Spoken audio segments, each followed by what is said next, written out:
पुढची बातमी आहे जगावरच्या नवीन संकटाची।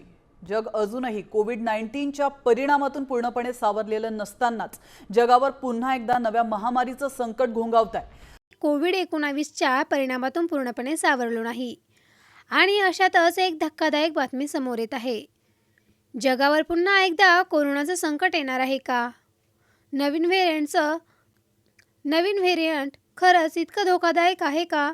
आजच्या व्हिडिओमध्ये आपण सविस्तर माहिती जाणून घेणार आहोत। सध्या अमेरिकेत कोरोनाचा एक नवीन व्हेरिएंट वेगाने पसरताना दिसत आहे। या व्हेरिएंटचं नाव आहे BA.3.2, ज्याला संशोधकांनी सिकाडा असं नाव दिलं आहे। हा व्हेरिएंट आता फक्त अमेरिकेतच नाही तर जवळपास 22 देशांमध्ये पसरायला सुरुवात झाली आहे।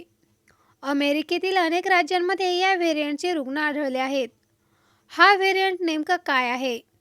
हा नवीन व्हेरिएंट प्रथम नोव्हेंबर 2024 मध्ये दक्षिण आफ्रिकेत आढळला होता, पण 2026 मध्ये याची सुरुवात आणि याचे रुग्ण वाढायला सुरुवात झाली।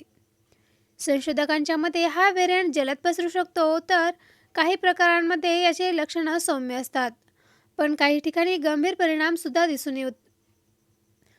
दिसू शकतात।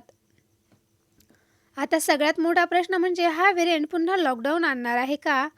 सध्या तज्ज्ञ सांगतात घाबरण्याचं कारण नाही, पण सावध राहणं खूप गरजेचं आहे, कारण व्हायरस सतत बदलतो आणि नवीन व्हेरिएंट अचानक परिस्थिती बदलू शकतो। आपण काय काळजी घ्यायची यासाठी?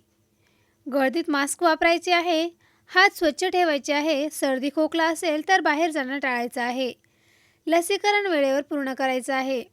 हे साधे नियमच तुम्हाला सुरक्षित ठेवू शकतात। मित्रांनो, कोरोना पूर्णपणे संपलेला नाही, तो फक्त शांत झाला आहे। त्यामुळे घाबरू नका, पण दुर्लक्ष सुद्धा करू नका। सावध राहा आणि सुरक्षित राहा। जर तुम्हाला ही माहिती महत्त्वाची वाटली असेल तर व्हिडिओला लाईक करा, चॅनलला सबस्क्राईब करा आणि शेअर करून सगळ्यांना माहिती द्या। धन्यवाद।